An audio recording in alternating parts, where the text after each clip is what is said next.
Good morning, everyone. Thank you all for being here this morning. My name is John Munger. I'm joined here by my law partner, Adrian Parsons. Our law firm, Munger Chadwick, are attorneys who represent Terry Bennett, who's here with me today. Terry Bennett is a woman who has lived in Tucson for almost 20 years. Terry has been studying for the last 2 years nursing at the Pima College. Since 2000, she's been enrolled in various courses at Pima College, but undertook the nursing program in particular about 2 years ago. She's virtually a straight-A student. She has been making excellent progress in the nursing program in particular. In the course of her work, she has earned already the Certificate in Nursing Assistant, the Patient Care Technician Certificate, and as part of her progress towards finally becoming certified as a practical nurse, Terry has been an extraordinary student and has been progressing well in all of her endeavors. Terry pays Pima College for this coursework. But in April of this year, Terry had been participating in a class called Introduction to Nursing at Pima College as part of her overall coursework. Terry had been assigned lab and study groups of 6 to 9 students to work with as part of her course curriculum. This was very typical of the coursework that she had previously undertaken and in which she had had no problems previously.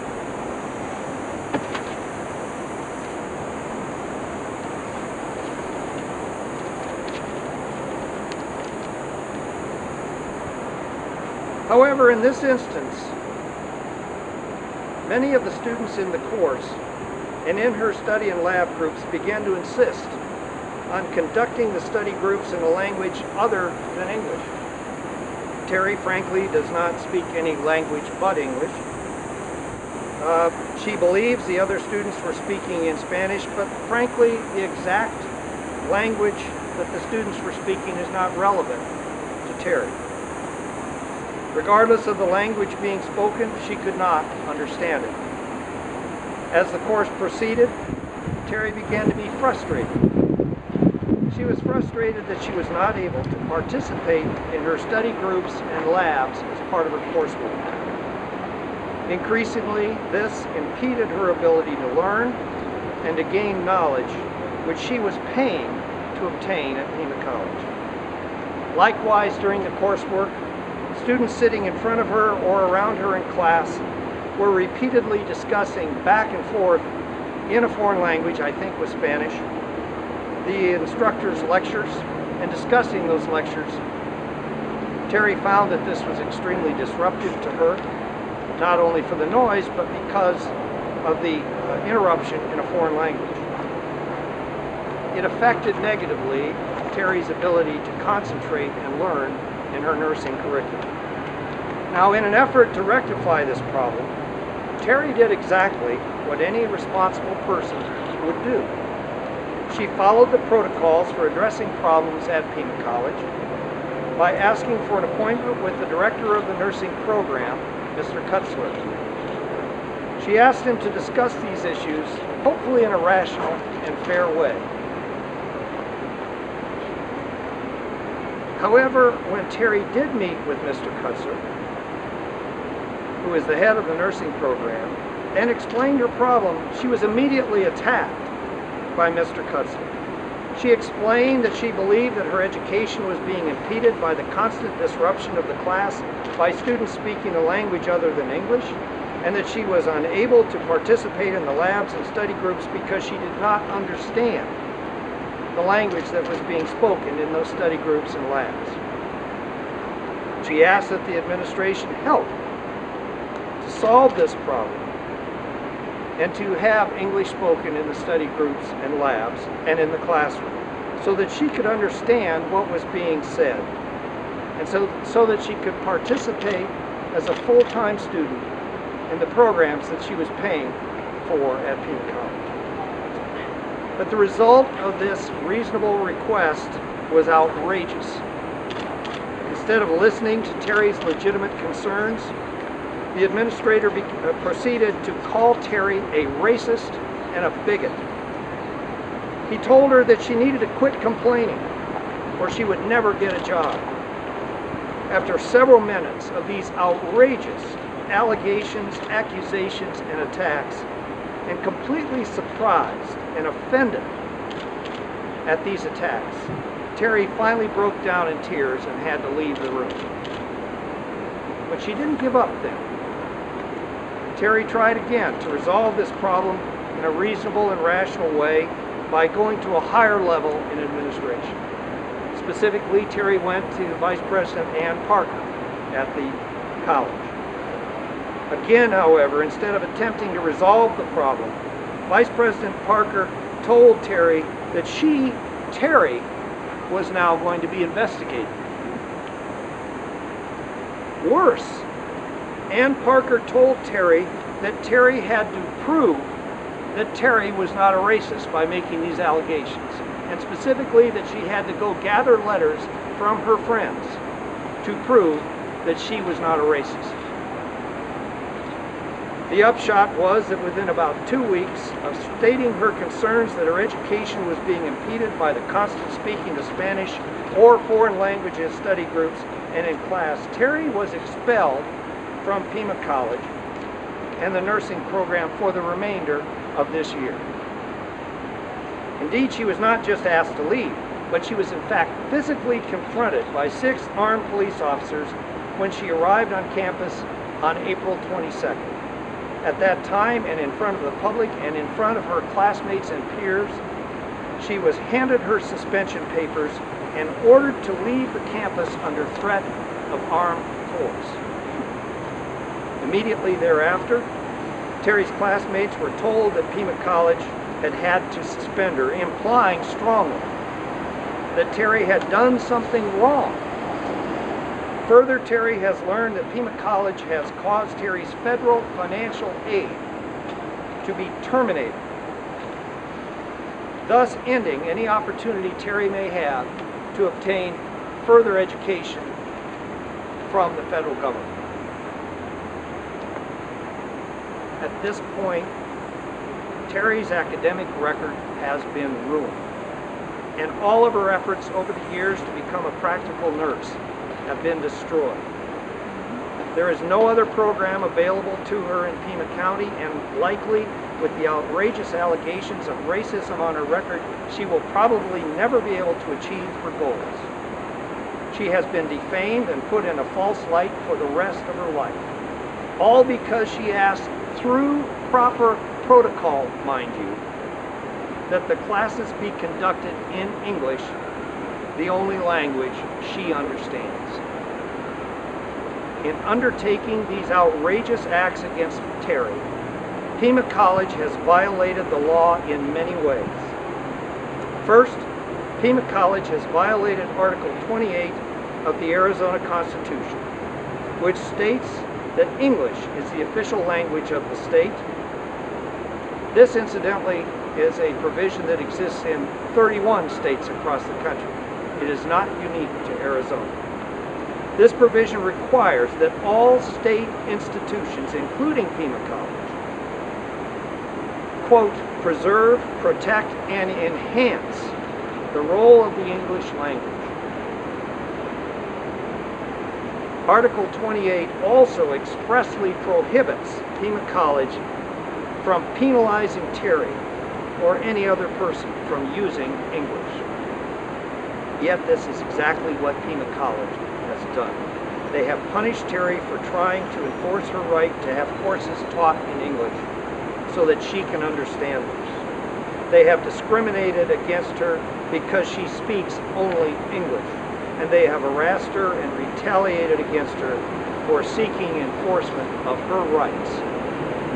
Just as outrageously, Pima College has also violated Terry's right of free speech, specifically her right to address and express her views, even though she did this through the proper channels as dictated by Pima College itself. She has been punished and harassed for speaking her views, and now her academic chosen career goals have been tarnished beyond repair. Obviously, all of this has been extremely traumatic for Terry. She has suffered long-term and irreversible effects on her studies, her ability to get a job, to obtain financial aid to continue her studies, and her reputation is in ruins, having been unjustly labeled as a racist. Today, just this morning, we have filed suit in Superior Court of the State of Arizona in the County of Pima to bring charges against Pima College to rectify once and for all these wrongs. We have provided you a copy of the civil complaint we have filed this morning. We will vigorously and zealously pursue this matter until justice is finally given to Terry Bennett and Pima College makes things right. This morning, we are joined by Terry Bennett, who will give you some short remarks. Then, on behalf of Terry, I will introduce Mr. Phil Kent of the organization called Pro English, which supports Terry's cause both morally and financially. Terry wishes to thank Pro English for its support and for making possible Terry's ability to challenge Pima College today and hereafter. I will introduce Terry, then she will make a few comments. Phil Kent will make a few comments, and then we'll take some questions. Thank you very much. I'd like to introduce Terry Bennett at this time. Terry?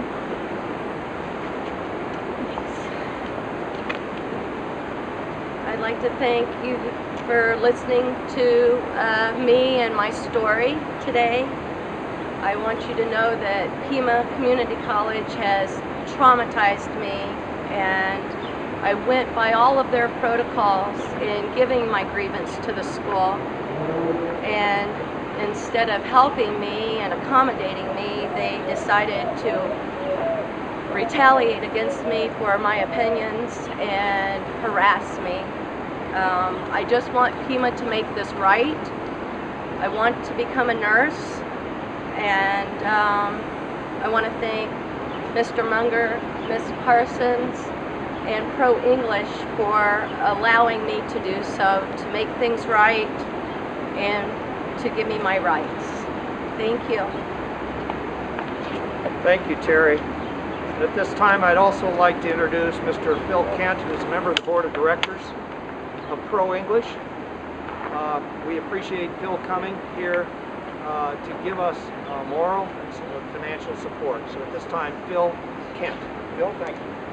Thank you, John. It's a sad day that we're here filing this suit in Arizona. It's a sad day. It's a sad day in the United States of America for this woman to be persecuted and insulted, discriminated against. Terry, come here a second. We have your back here at Pro English. We are not going to allow this to stand. As she and her attorneys have said, justice must prevail here. It's disgraceful what Pima Community College has done. Check out our website at www.proenglish.org. We will keep the press and the public informed about your case. And I would like to reiterate that Arizona is one of 31 states that has an official English statute that has been flouted, and this again shall not stand. Terry, hang in there. Thank you very much. Thank you, Phil. Thanks for your support. Ladies and gentlemen, at this time, we'll now take any questions you may have.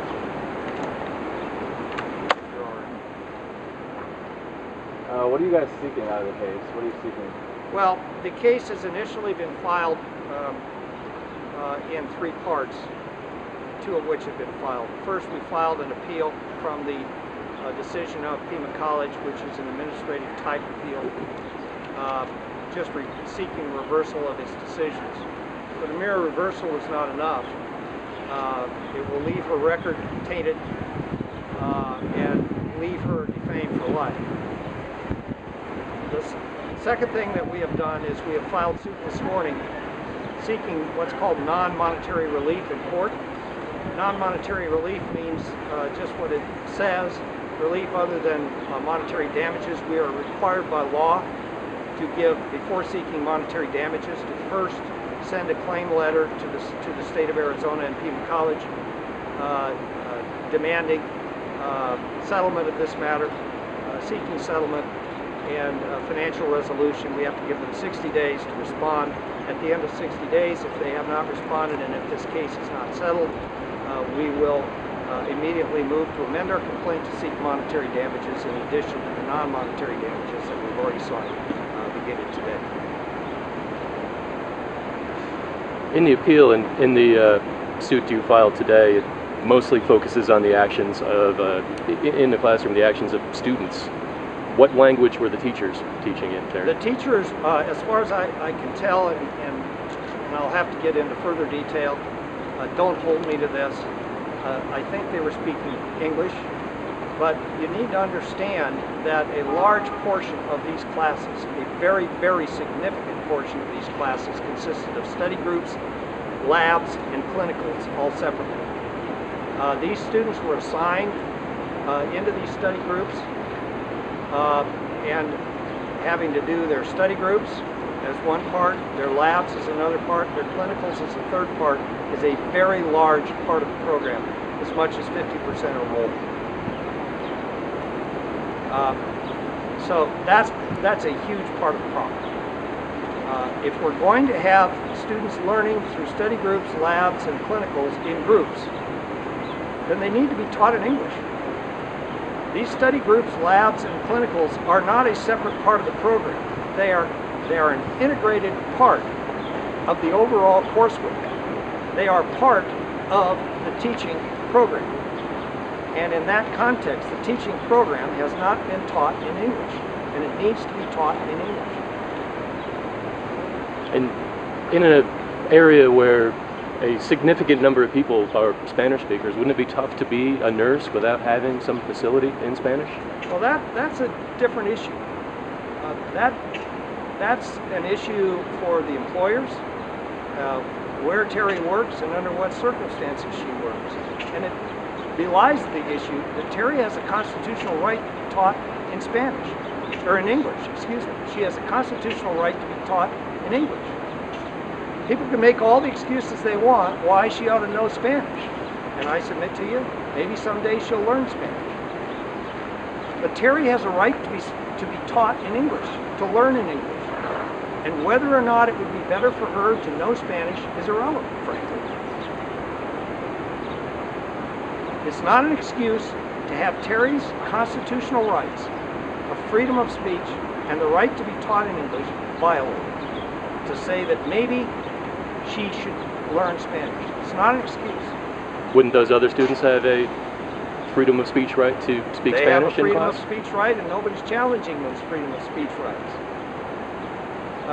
But very frankly, they also have a right to be taught in English. And Pima College, most importantly, has a duty to teach in English. Nobody has ever said that these other students haven't been able to speak.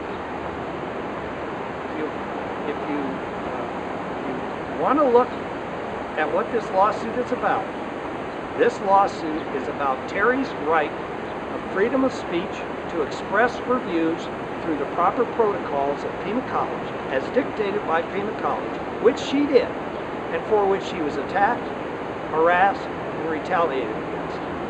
Pima College has no right to do that, especially when Terry is expressing her right to be taught in English. It's Pima College's problem to accommodate Terry and to teach her according to the law. And Pima College has no excuse to do otherwise. And John, you said there are no other programs available in Pima County, in Tucson. There's a U of A School of Nursing, and Grand Canyon University also has a nursing program. Well, the frank fact of the matter is, number one, her financial aid program has been cut off by Pima College. So she no longer has financial aid. The federal government has basically been told that she's a racist, and that's the reason her federal aid has been cut off. In essence, that's the implication. The question is whether she'll ever be able to get federal aid again. Number two, she doesn't qualify to go to the University of Arizona at this time. And number three, it doesn't have the program that she wants, and neither does Grand Canyon College. It is not an excuse for Pima College to violate Terry's constitutional rights because they think that maybe she could go someplace else. That simply is not an excuse. They have to honor her constitutional rights. And they have failed to do that. And they have failed to do that in the most outrageous manner.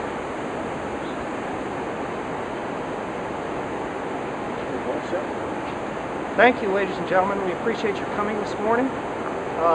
We look forward to working with you on this matter and hope you'll follow our case. Thank you. And we've got copies of the complaint for anyone who wants to have a copy. So what is Thanks, everybody. Pro-English's interest in this case? Pro-English has a mission of English as the official language of the United States. It is not the official language of the United States, but as we said today at the press conference, 31 states, including Arizona, have designated English as the official language. So we are on the lookout for cases like Terry Bennett's, where, as you have heard, she's been discriminated against, insulted. The university or the college has not advertised itself as a multilingual university. They should be having English in the classroom, and so that was our interest. A lot of groups, the Southern Poverty Law Center and others, have lumped pro-English and a number of the other groups that you are associated with in with the white nationalist movement. How do you react to that? Well, it's absurd. It's the old tactic of character assassination. The Southern Poverty Law Center is an extreme left-wing group, and we're not surprised at the smears. But we forge onward. You've heard today in this case that this person was called names unfairly, so that's going to happen in this society. So the head of Pro-English, your executive director, formerly ran a group supporting American Renaissance. Well, that's not true. We've heard these half-truths and myths before. I would urge journalists to do their research. So he did not run that group? He did not run any group. Has no association with American Renaissance? He does not. I can't help what people read or get on the website. I read everything from communist publications to American Renaissance, but I don't see where that's crime in this country. And what about the other groups that you're involved with?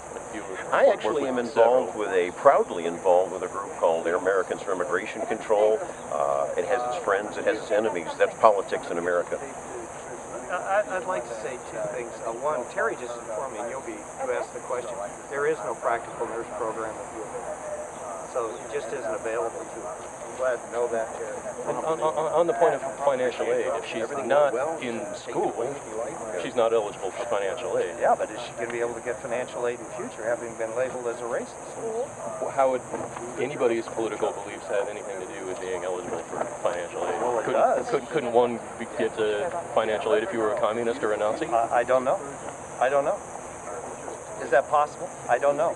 But the problem is her financial aid has been cut off. And she's not in school. Well, she's been thrown out of school. Wouldn't you be mad if somebody were not in school and getting financial aid? The second point I want to make is, with regard to the Southern Poverty Law Center, I dealt with these people. This is an uber leftist group of race baiters. They call everybody who disagrees with them on anything, they call a racist. That's who they are. That's what they thrive on. They are the worst kind of racist, frankly, hate group in the country. Well, if you go look at the American Renaissance website, I'm not saying the SLPC is the only one, but they're the ones that make all the allegations that everybody in the world that disagrees with them is a racist, and that's absurd. That's part of the problem in our country. Instead of bringing people together and talking about issues, all we do is call each other racist, and it's got to go. We got to deal with facts fairly and rationally on an individual basis instead of just labeling somebody a racist and then going.